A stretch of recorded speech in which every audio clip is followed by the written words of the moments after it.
7천년적 전천년설 전성경 대응구조를 시작합니다.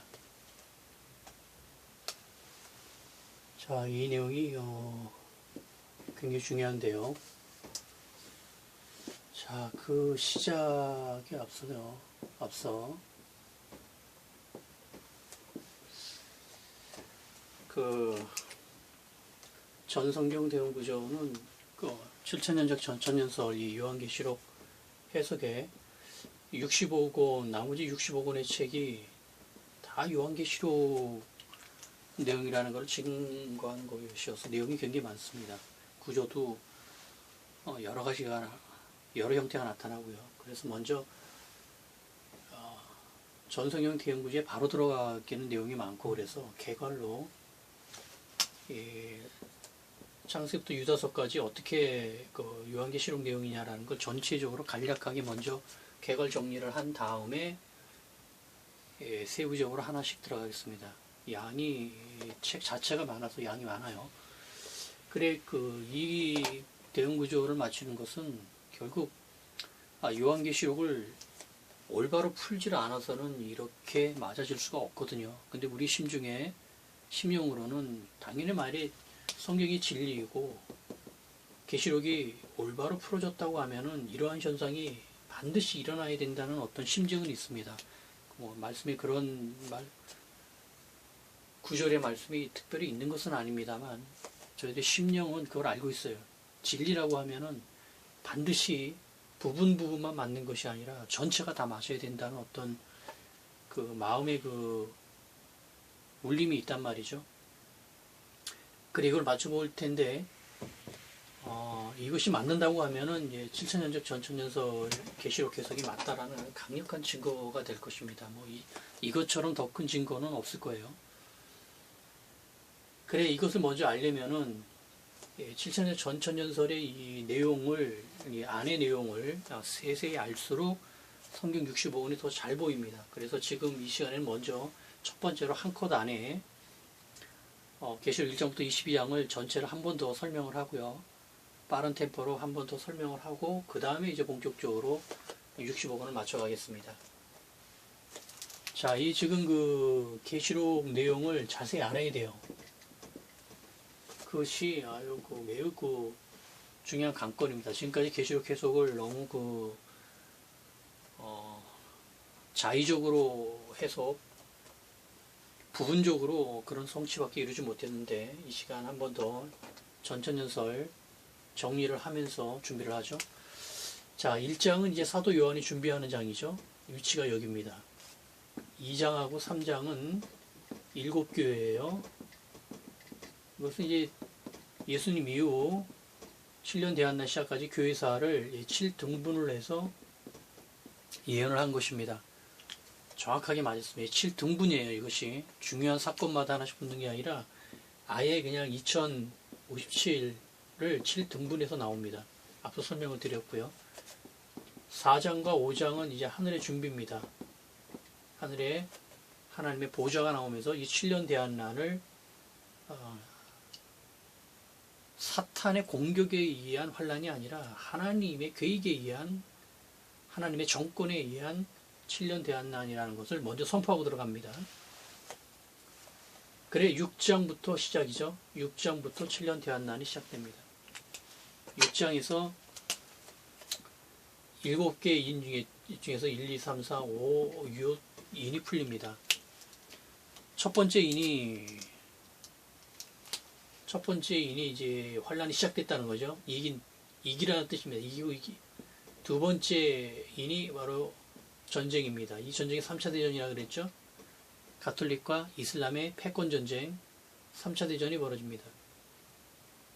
세 번째 인에서 물가가 폭등하죠. 당연하죠. 이 현상들이니까. 네 번째 인에서는 많은 죽음이 발생합니다. 이 죽음 안에 순교자들, 전환란에 목베임 순교자들이 있는 거예요. 그래 온 아팔에서 다섯째 봉인에서 첫 번째 순교자의 양산, 보좌에 호소하는 자들이 먼저 나왔던 것입니다. 여섯 번째 봉인에서는 이거는 이제 인류 전체가 7년 대한날을 의식을 한 거죠.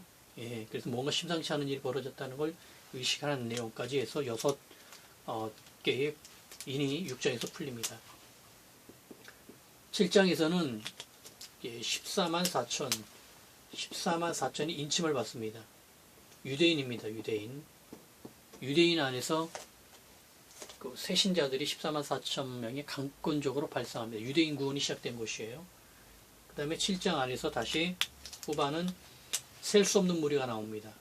이 셀 수 없는 무리는 이제 교회의 순교자인데, 목배임의 순교자인데, 두 번째 양상이 나타난 거예요. 근데 6장에서는 수가 많지 않은 것처럼 보였는데 7장에서는 수가 셀 수 없을 정도로 전환을 시작해서 1년 정도, 1년에는 1년 반 정도 지난 시점인데 굉장히 많은 목배임의 순교가 있었다는 걸 알 수 있고요. 그래 8장 들어와서는 이제 그 7째 봉인이 풀리면서 그 안에서 7개의 나팔이 열립니다. 8장에서는 4개까지, 4째 나팔까지 열리는데 이건 전부 다 자연재앙이에요. 그래서 땅에서, 바다에서, 강에서, 하늘에서 이렇게 7일 창조의 그 배경 순서대로 맞춰가지고 4개의 재앙이 순서적으로 벌써 전환란 동안에 전쟁을 치르는 그 와중에 격심한 자연재앙이 임한다는 것입니다.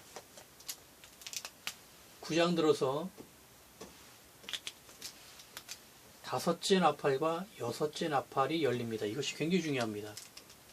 이 사이에 4째 나팔과 5째 나팔, 4째 나팔이 끝나고 5째 나팔 시작되기 직전에 이때 세화, 화라는 중요한 그 사건이 벌어지죠. 이것이 무엇이냐?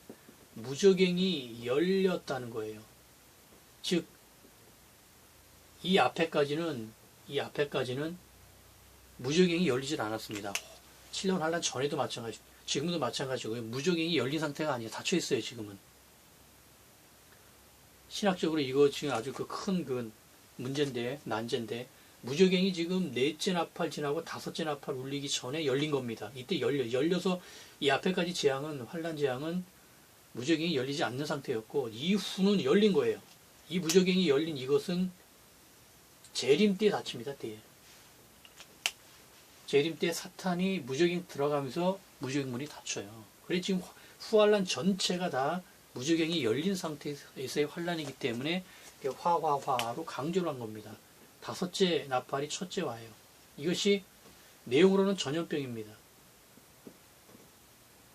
분명히 적도 근방에서 발생한 전염병, 지금의 에이즈나 이와 비슷한 유형의 전염병이 전 세계를 강타하면서 죽진 않습니다만 극심한 고통을 유발하고요. 6째 나팔이 둘째 화인데 이것이 이제 핵폭탄이 터지는 거예요. 이것이. 이 핵폭탄이 전환란 동안의 전쟁, 3차 대전, 이 전쟁에서 계속 유럽이 패하다가 유럽과 이슬람, 가톨릭과 이슬람의 전면전인데 패하다가 이 막판에 몰린 유럽이 드디어 핵을 터뜨리는 겁니다. 핵을 터뜨려서 승리를 거둬요. 그러면서 3차 대전이 끝납니다. 그러면서 동시에 세계제국이 만들어지는 거예요. 그래 6째 나팔 때 핵 폭발의 그 위용과 그 내용들이 기록되어 있는 것입니다. 마병대 2만만이 바로 2억 명이 죽는 그 핵폭탄의 그 여파까지 생각해서 2억 명이 죽는 거라는 묘사가 되어 있는 것이고요. 시점으로 정확하게 전환란 끝에 이 핵이 터지면서 이슬람이 항복을 하면서 세계제국이 만들어집니다. 그것이 9장까지의 얘기예요. 그 다음에 10장은 들어가서 10장부터 이제 후환란이 엄밀하게는 10장부터 시작인데 이게 율법이죠. 율법이 아니라 두루마리를 받습니다. 5장에서도 두루마리가 있었는데 이 두루마리는 7년 대한난 전체를 준비하는 두루마리고 10장은 이제 후환란을 준비하는 두루마리, 예언의 책 말씀이죠. 성경이죠. 을 받으면서 예언 사역을 시작한다라는 그런 걸로 이용해서 11장으로 들어갑니다. 물려준 거죠. 11장이 바로 두 증인이에요. 두 증인의 사역이 나옵니다. 그 12장이 여자와 용이고요. 13장이 두 짐승입니다. 지금 이 기간이 지금 후알란 기간인데 후알란을 이렇게 후알란 기간만 장세 11장, 12장, 13장이 같은 시간인데 시간 순으로 나열되질 않고 겹쳐 있습니다. 주제가 많고 이거를 나눠서 기록하기에는 너무 혼란스러우니까 주제별로 두 증인이 어떻게 되는지 쭉 후알란 기간 다 설명하고 그 다음에 여전히 다 이렇게 주제별로 설명을 했던 겁니다. 그래 이 기간 동안에 42달, 1260일, 한때, 두때, 반때라는 기간이 나옵니다. 동일한 기간이 나오죠. 예, 후알란 기간이라는 얘기예요. 두 증인은 누구냐면 말 그대로 두 명의 선지자입니다. 두 명의 선지자예요. 즉 이방인이 교회를 대표하는 한 명하고 유대인 14만 4천의 유대인을 대표하는 한 명입니다. 이들이 후알란 때 구원자들 전체를 이끄는 거예요. 불신자 거부자까지 인도하기는 어렵지만 신자 거부자들을 다 이 두 명이 인도를 합니다. 그 예들이 대표적인 예들이 구약에서는 모세와 아론으로 나타나고요. 신약에서는 초대교회에 바울과 베드로로 나타납니다. 이게 지금 두 증인이 지금 굉장히 강조되고 있는 거예요. 지금 이 11장, 12장, 13장의 내용을 보면은 여자와 용은 이제 여자는 계신 교회이기 때문에 큰 것이고 용도 사탄 자체고요. 두 짐승도 세계제국 황제교황 같은 동급의 내용을 지금 두 명이 지금 사람 두 명이 지금 이걸 감당하고 있기 때문에 계시록도 11장, 13장에서 두 증인을 엄청 강조를 합니다. 이 두 증인이 얼마나 중요했으면은 이 두 증인만 따로 별도로 이 3분의 2를 차지할 정도로 해놨는가 하는 거예요. 이게 뒤에 65권하고 만나면 쉽게 알 수 있습니다. 65권의 대형구조가 두 증인을 엄청 강조하고 있거든요. 그래 말 그대로 두 명의 증인이고요. 여자와 용은 이제 여자가 이제 계신 교회입니다. 말씀드렸듯이 여자는 개신교회가 환란으로 들어가서 이제 목배임을 당하죠. 전환란 동안에 목배임을 당하다가 후환란 시작되면서 이 피신자손과 남은 자손으로 갈라진다 그랬어요. 피신자손은 약자들이어서 이들은 예비처로 이제 피하는 것이고 남은 자손은 남아서 용과 싸우는 겁니다. 복음 전파를 위해서 이 용과 싸우는 거예요. 이 교회는 이 남은 자손을 양성을 해야 됩니다. 지금 양성을 해야 돼요.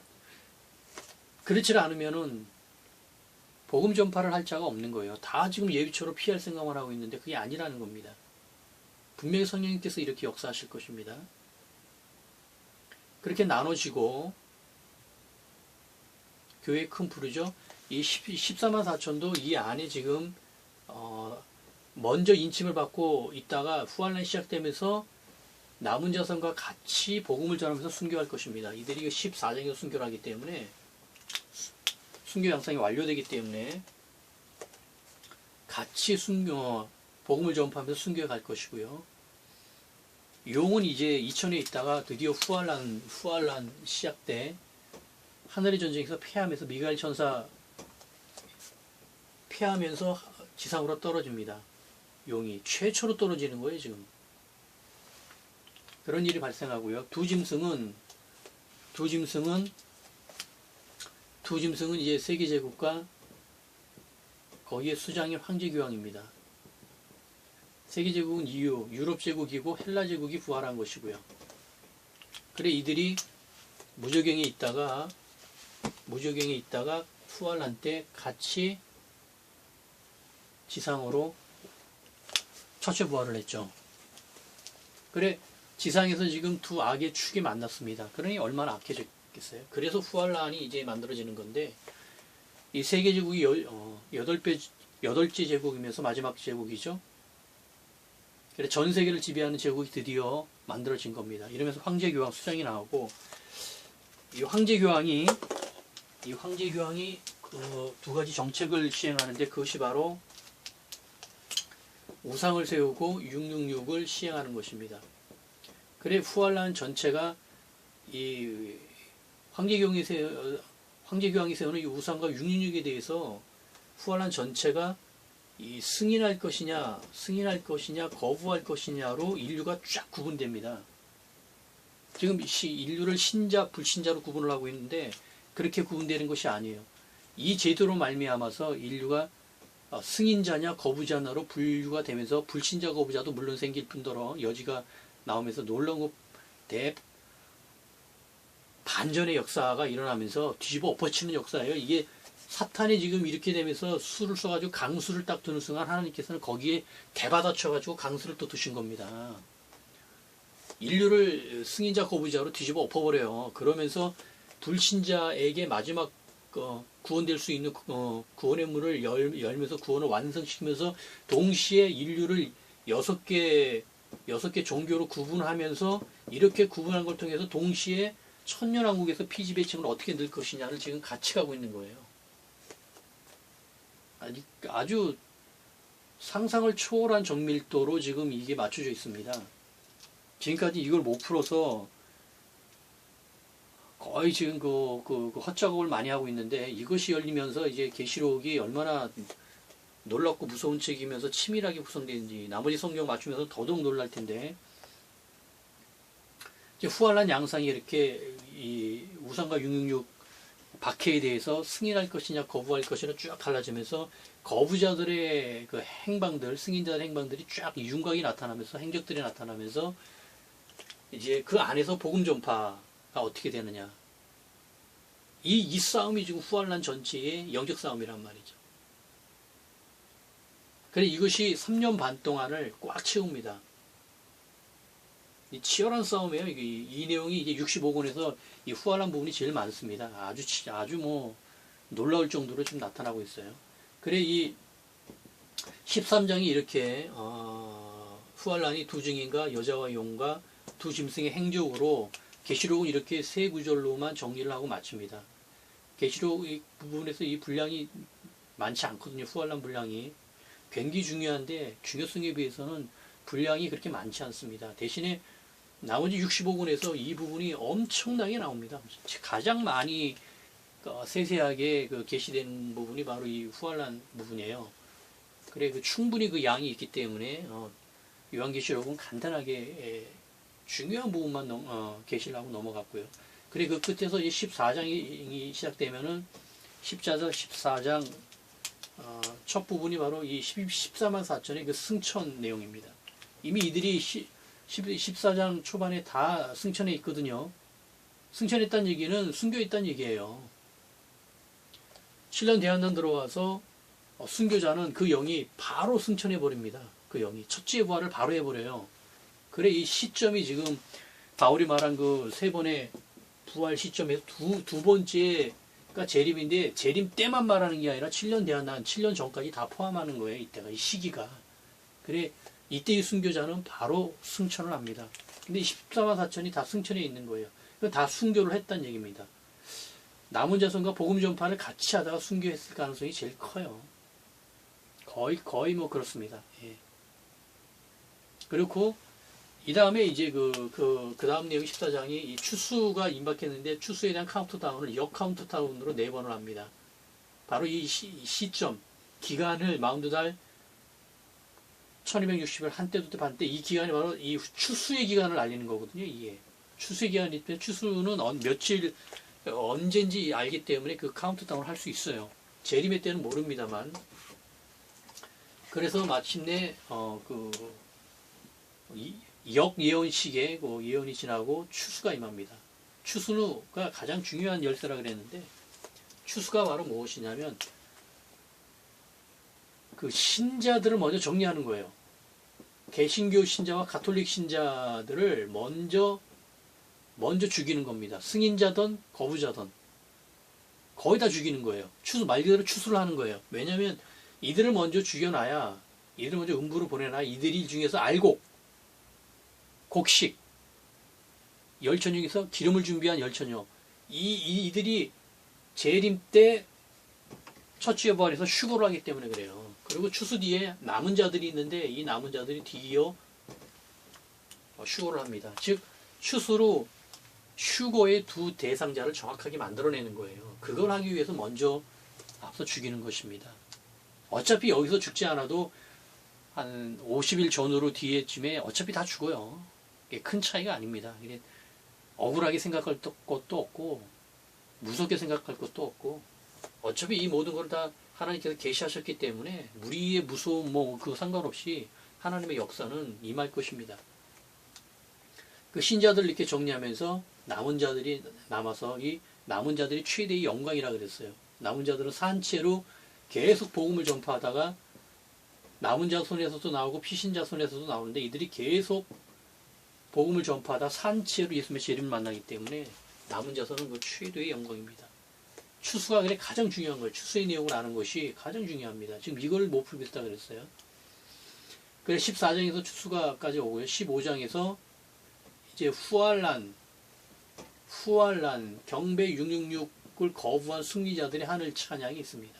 즉 이것이 하늘에 올라가는 자들이 절할란 때 2번, 후알란 때 2번 계시가 되는데 위치가 지금 횟수도 그렇고 위치도 내용도 상당히 대응되어 있어요. 이 2번은 다 이제 호소하는 장면, 우는 장면이고 이 2번은 다 즐거움의 찬양을 하는 장면이고요. 14만 4천은 전으로 나오고 추수 전으로 나오고 이런 어떤 대칭으로 횟수도 그렇고 맞춰져 있습니다. 그래서 15장이 이렇게 가장 짧게 맞춰지고요. 16장에서는 777제일 중에서 마지막 재앙인 일곱 대접 재앙이 이 16장 안에 다 쏟아집니다. 7개가 다 쏟아져요. 이때 대상은 거의 다 이제 신자들은 다 죽었기 때문에 거의 대상 이 7대접 재앙의 대상자는 불신자들이에요. 거의 남은 자도 물론 이걸 겪지만 남은 자는 이미 승리한 자들이기 때문에 영향을 받긴 합니다만 큰 그러한 대상이 아니고요. 불신자들한테 마지막으로 아주 가장 강도가 강한 점진적으로 환란의 강도가 올라가고 있는데 추수 뒤에 이제 그 피치를 올리면서 재림을 향해서 올라가는 그 재앙이 바로 이제 마지막 7대접 재앙입니다. 16장에서 끝나고요. 17장에서는 마지막으로 이 사건이 없이 이것은 설명하는 장이라 그랬어요. 즉 설명을 하는데 누굴 설명하냐면 이 세계 제국에 대해서 보강 설명을 많이 합니다. 이 13장에서는 이거를 설명할 그 분량이 안 됐거든요. 그래 17장에서 세계 제국이 누군지를 정확하게 설명하면서 동시에 이제 마지막 멸망을 준비하면서 바벨론이나 여자나 음료 이렇게 새로운 용어들이 이제 본 위치를 찾아갑니다. 즉 우상을 이제 여자라고 칭하고요. 666을 음녀라고 칭하면서 이들의 멸망을 지금 같이 지금 묶어버리고 있어요. 거기에 바벨론이 또 세계 제국이기 때문에 이들을 지금 합쳐서 왜 이 세 용어가 나오느냐면 18장에서 이들이 멸망을 하는데 이걸 한 번에 다 기록을 해야 되는 거예요. 얘네는 어떻게 멸망하고 얘들은 어떻게 멸망하고 세계 제국은 어떻게 멸망하고 황제교황은 어떻게 멸망하고 이렇게 따로따로 다 기록할 마음도 없으시겠지만 그렇게 분량을 할애를 안 하기 때문에 한 번에 18장 한 장에서 끝내기 위해서 다 용어를 이제 다 관련되어 있는 용어로 바꿔서 한 대 묶어서 18장에서 마지막에 그냥 다 끝내버립니다. 음녀 멸망으로 다 끝내버려요. 그리고 19장이 재림입니다. 19장 전반은 혼인잔치를 준비하는 것이고요. 혼인잔치가 아니고요. 19장의 아마겟돈 전쟁이 바로 재림이에요. 이 19장이 재림입니다. 그래 이 예수님의 재림 때 6가지 사건이 벌어진다고 그랬어요. 첫째가 예수님께서 강림을 하시죠. 두 번째 그 안에 강림자가 포함되어 있습니다. 바로 이 올라간 자들이에요. 순교한 자들이에요. 전후 환란의 순교자들이 같이 강림을 하면서 세 번째는 동시에 이 추수 때 죽은 자들 중에서 알곡 그러니까 거부자들이에요. 신자 거부자들입니다. 그들이 이때 부활해서 휴거하면서 휴거자가 발생해요. 네 번째가 이들이 혼인잔치를 벌입니다. 다섯 번째 이러면서 동시에 지상에서는 아마겟돈 전쟁이 벌어져요. 여섯 번째는 마지막으로 불심판이 전 세계 모든 도시가 완전히 다 없어져 버릴 겁니다. 전 세계 땅이 완전히 뒤집어 엎어질 거예요, 다. 그러한 지금 6가지 현상이 이게 거의 동시다발로 지금 발생합니다. 6가지 사건이. 마지막 재림이 피크예요, 그래서. 그 중에서 요한계시록은 이 아마겟돈 전쟁만 딱 기록하고 있습니다. 나머지 내용은 다른 60억 원 책에 다 배치되어 있거든요. 그래서 요한계시록은 아마겟돈 전쟁만을 언급하고 있고요. 그 뒤에가 천년왕국입니다. 전천년설이에요. 그래서 천년왕국에 앞서 재림이 있습니다.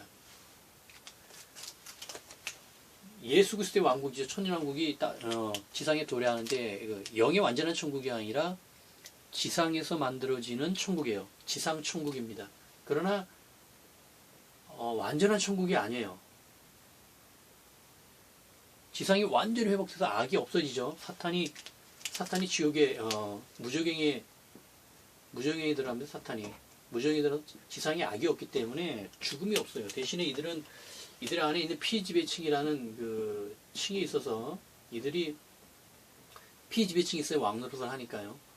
그래 이들을 바로 그 불신자 중에 거부자 중에 비선행자를 바로 이들로 보내버린 겁니다. 이들은 비구원자예요. 그래 중립적인 세계가 바로 천년왕국입니다. 완전한 천국인 것 같은데 또 제한적인 부분이 있어요. 악이 잠재되어 있고요. 또 비구원자가 예배를 드리는 이런 내용들도 있고요. 그래서 중립적인 완전한 천국인 새 예루살렘으로 가기 위한 구속사가 완성되는 완전한 완성으로 가기 위한 최종적인 단계, 구속사로도 그렇고요. 물질 세계가 영의 세계로 바뀌기 위한 또한 그 마지막 최종적인 회복의 단계라고 얘기할 수도 있고요. 여하튼 그러한 중립적인 성격을 많이 가지고 있습니다. 그래 천년왕국의 끝에 이제 공마국 전쟁이 일어나죠. 이 공마국 전쟁은 피지배층을 다 죽이기 위한 전쟁이라 그랬어요. 이들을 죽여야 됩니다. 다. 이들을 죽이질 않으면은 그 대심판 때 이들이 산채로 심판대 앞에 쓴다 그랬어요. 그러면 문제가 발생한다 그랬습니다. 즉 무저갱에 들어간 사탄이 천년왕국 동안에 무저갱에 있다가 7년 전에 심판 7년 전에 튀어나옵니다. 이 첫째 부활을 한 거예요. 첫째 사망을 하고요. 그리고 공마국 전쟁이 치고 패한 다음에 둘째 사망을 하는 이 놀라운 패턴, 이 구조가 바로 지금 완성돼 가는 거예요. 사탄의 이 과정 속에 이 멸망에 대한 과정 속에 피지배층의 멸망이 또 그 안에 들어갑니다. 사탄의 첫째 부활로 인해서 피지배층은 그걸로 인해서 첫째 사망을 하고 그래서 심판 때 첫째 부활을 해서 심판받고 둘째 사망을 하는 겁니다. 할렐루야. 기가 막히게 지금 그 사건들이 정말 그 피조물의 머리에서 나온 피조물이 맞추는 그런 수준이 아닌 거예요. 성령님께서 하신 일은 정말 입이 딱 벌어져서 그냥 그 앞에 꿇어 엎드리는 것밖에는 이 피조물이 할 게 없어요. 우리가 이해를 못해서 지금 이 완전하신 하나님의 말씀을 이상하게 지금 이 성령님을 모독하고 있는 겁니다. 이게 좀 빨리 깨우쳐지고 빨리 돌이키는 신학적인 어떤 회개의 역사, 회복의 역사가 일어나기가 간절히 바라는데 엄청난 진리가 지금 발견된 것입니다. 지금 비구원자, 지옥에 갈 자들 두 영체가 지금 똑같은 과정에 의해서 지금 정교하게 지금 맞물려 있는 거예요. 그래 이 피지배층을 죽여야만이 이들이 첫째 부활해서 심판대 앞에 쓰고 만약에 이들을 죽이지는 않으면 이들이 산채로 예수님의 벽보좌 앞에 심판되면 비구원이니까 음부에 떨어진 상태에서 성경의 역사가 끝나는 모순이 발생한다 그랬잖아요. 예, 지금 이게 완전히 맞물려 있습니다. 지금 이게. 이러면서 공마국 전쟁에서 피지배층을 완전히 죽이고 사탄은 또 첫째 부활해서 하고 다시 둘째 사망하는 그 완전한 루트를 타고요. 심판 대심판입니다. 예수님의 대심판 때 드디어 인류 전체가 구약 교회사의 모든 구원자 비구원자가 다 예수님의 대심판 앞에 첫째 부활을 하는 겁니다. 첫째 부활. 그렇죠? 이들은 이때가 첫째 사망을 한 거예요. 그래 음부에 계속 자고 있다가 이때 첫째 부활을 한 겁니다. 그래서 심판을 받고 죽을 자들은 다 음부로 다 가는 거예요. 지옥으로 가는 겁니다. 불못으로. 둘째 사망으로 다 가는 거예요. 그래 할렐루야. 지금 하여간 어떤 한 영혼은 다 첫째 사망, 첫째 부활, 둘째 사망 이걸 한 번씩만 겪습니다. 두 번을 겪지 못해요. 둘째 부활을 겪을 수도 없고 동일하게 지금 7년 대한난에 있는 자들도 전부 다 첫째 부활에서 일로 넘어간 거 아니에요. 정확하게 첫째 사망한 다음에 첫째 부활에서 넘어간 거예요. 다 지금 그렇습니다. 예외가 없어요. 대신에 이제 이 승천하는 승리한 자들은 여러 형태가 나타납니다. 승리한 자들은 그냥 산채로 바로 올라가는 경우도 있고 음부를 거쳐서 올라가는 경우도 있고 아주 여러 형태로 나타나는데 지옥으로 떨어지는 멸망할 자들의 패턴은 딱 한 가지예요. 반드시 이 과정을 거치게 되어 있습니다. 그래 대심판 때 마침내 예수님께서 인류 전체를 다 심판하시는 거예요. 뭐 순식간에 끝날 겁니다. 뭐 여기 앞에서 의의를 제기할 수도 없는 것이고 예수님께서 교회사 동안의 영혼은 물론이고 구약시대 때 모든 영혼들 예수 하나님을 알지 못하고 죽은 영혼들 예수님을 알지 못하고 그 소식을 복음을 듣지 못하고 죽은 영혼들까지 예수님께서 합당하게 양심의 기준에 의해서 의인과 악인을 가르셔서 합당하게 심판하실 것입니다. 그것이 대심판이에요. 그리고 당연히 승리한 자들, 구원자들은 영원한 천국인 새 예루살렘으로 들어가는 겁니다. 새 예루살렘이 천국이에요. 영의 천국이죠. 이러면서 21장, 22장이 새 예루살렘으로 요한계시록이 완결이 됩니다. 할렐루야. 자, 지금 이렇게 요한계시록을 빠른 속도로 전체를 훑어봤는데 내용을 한번 다시 더 설명을 드렸는데 이 안에 세부적인 내용들을 더 기억하시고요. 지금 이 계시록을 이 안에서도 큰 지금 충돌한 부분이 없습니다.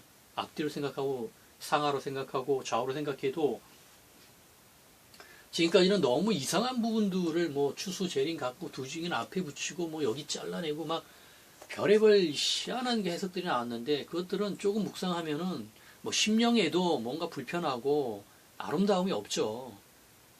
그런 것도 있어요. 그 왜 그런지는 몰랐지만 아름다움이 없었지만 이상하게 막 이렇게 붙이고 저리 풀고 잘라내고 막 이상하게 난도질을 해나가서 막 그랬는데 7차례 전천연설은 굉장히 합당하게 지금 다 풀어서 특별하게 그렇게 무리한 부분이 없어요. 뭐 뒤에 논의가 많이 되고 논쟁이 되겠지만 저는 언제든지 답변할 자신이 있습니다.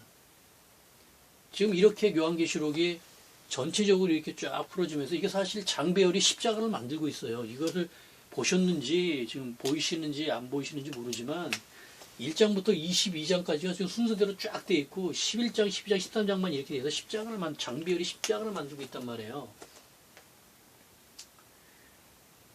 자, 특히 그 60억원 대응에서는 이걸 전체적으로 다 맞출 터인데 한 권도 빠짐없이 다 맞춥니다. 그런데 이 안의 내용을 많이 알면 알수록 그게 보입니다.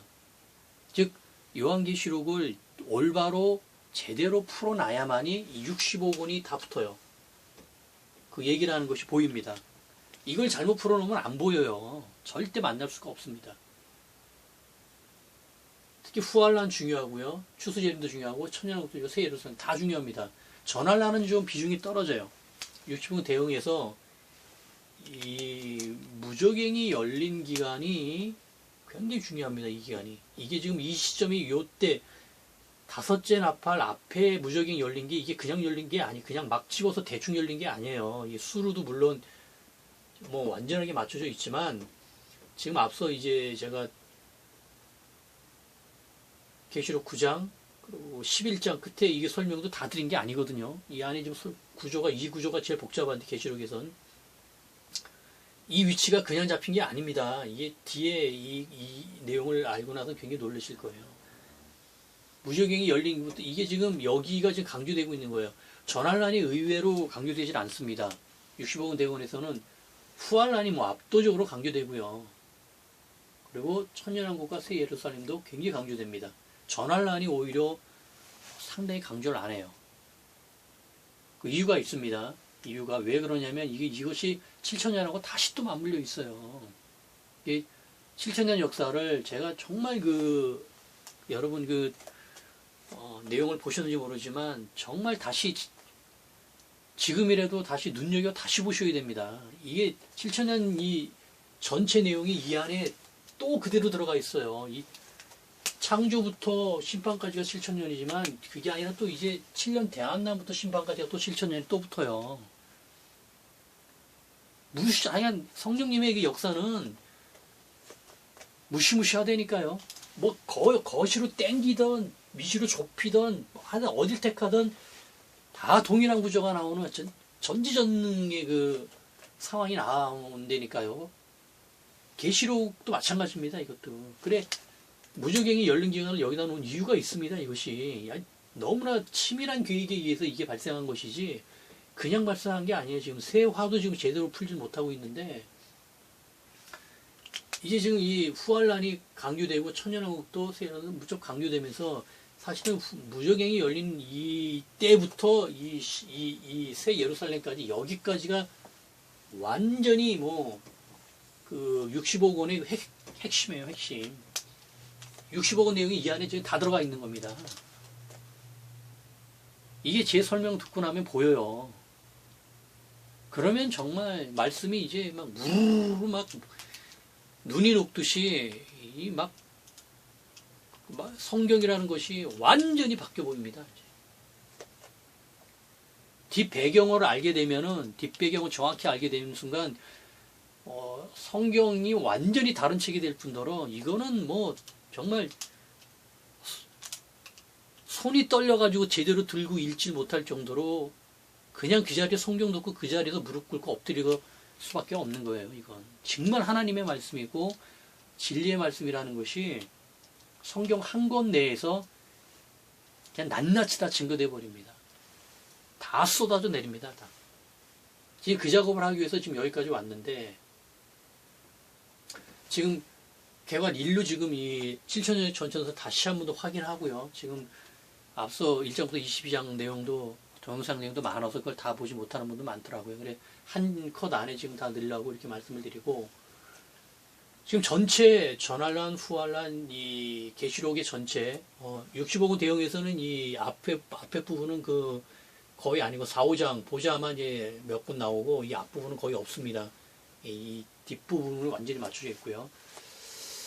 이 내용을 인지하셔야 돼요. 내용이 어떻게 전개되느냐. 계시록 사도 요한이 쓴 계시록의 그 환란의 그 사건들이 시간별로 어떻게 전개되고 어떻게 매듭이 지고 어떻게 되느냐 새 예루살렘까지 이거를 머릿속에 알고 계셔야 되는 거예요. 세부적인 내용은 모르시더라도 전체 진행이 어떻게 돼가고 있느냐라는 것은 알고 있어야 되는 거예요. 그게 알아야 이거하고 이제 대응되는 설명을 이해할 수 있는 것입니다. 물론 세부적으로 알면 더 좋죠. 아주 이제 상상을 초월할 정도로 세부적으로 들어갈 때니까요. 네? 기대하십시오. 정말 이거는 2000년 동안에 풀지 못했던 거예요. 훨씬 전에 풀렸어야 되는 건데 이 성령님께서 부어주시지 않으시고 성령님께서 열어주시지 않으시면은 알 수 없는 내용인데 제가 아는 게 아니에요. 제가 이 성령을 받았기 때문에 이걸 아는 거지 제 스스로도 이걸 알만한 능력의 사람이 아니고 이걸 알만한 충분한 개인적인 준비를 한 것도 아니고요. 성령께서 부어주셔서 알게 하신 거예요. 그래 그냥 깨달아 알게 된 거 지금 알리는 거예요. 그냥 제가 무료로 그냥 오픈해서 알려드리잖아요. 이렇게 지금 이렇게 알려드리는 요한계시록 강의가 세상에 어디 있어요. 자, 지금 그거를 이제 맞추기 위한 전 단계로 다시 한번 말씀드리니까 전체 내용이 이런 전환할 동안에 이런 환란 과정을 통해서 각 장별로는 대략 어느 정도 사건이 어떻게 벌어진다는 거는 기억을 하시고요. 이제 다음 시간부터 전체적으로 이제 맞추는 작업을 시작합니다. 자, 기대하시고요. 정말 기도하시면서